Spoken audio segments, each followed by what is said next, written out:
नमस्कार बालमित्रांनो, इयत्ता दुसरी विषय मराठी या पाठ्यपुस्तकातील पाठ 14वा झरीपाडा आज आपण शिकणार आहोत. पहाटे पहाटे कोंबडा आरवतो, झरीपाडा जागा होतो. हिरव्यागार डोंगरा अडून सूर्य उगवतो. सूर्योदयाबरोबर डोंगर तांबूस किरणात न्हावून निघतो. सकाळ होताच लहान मोठी माणसे आपापल्या कामाला लागतात. लोक विहिरीवरून पाणी भरतात. शेतकरी गाडीला बैल जुंपून शेतावर निघतात. बैलांच्या गळ्यातील घुंगरांचा मंजूळ आवाज सर्वत्र ऐकू येत जातो. मुले मुली आंबील पिऊन सायकलवरून शाळेला जातात.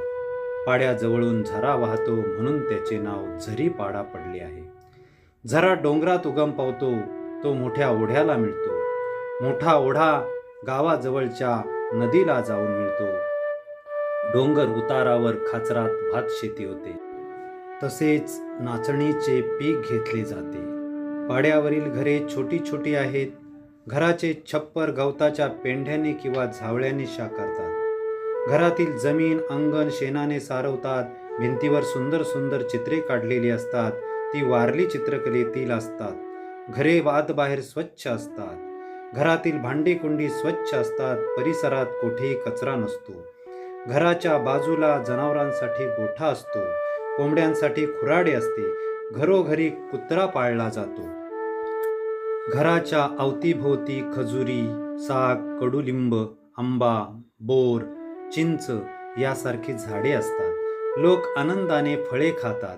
त्यांच्या जेवणात नाचणीची भाकरी, सुकी मासळी आणि पेज असते.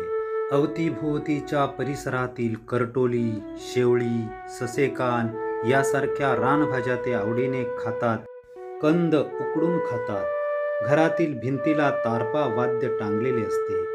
रात्रीच्या चांदण्यात तारपा वाजू लागला की मुले मुली नाच करतात. नृत्य पाहण्यासाठी वाडगो आणि वाडगिणी हजर असतात. घरातील मोठ्या पुरुषाला वाडगो तर महिलेला वाडगीण म्हणतात. पाड्यावरील सर्वजण त्यांची आज्ञा पाळतात. सांगा पाहू आता, पाड्याचे नाव झरीपाडा. चित्रकलेचे नाव वारली चित्रकला. वाद्याचे नाव तारपा वाद्य. घरातील मोठा पुरुष वाडगो. घरातील मोठी महिला वाडगीण. आता पाठ्यपुस्तकातील या पाठाचं आपण वाचन करा. गुणवत्ता गुणवत्ता गुणवत्ता गुणवत्ता ध्यास आमचा गुणवत्ता.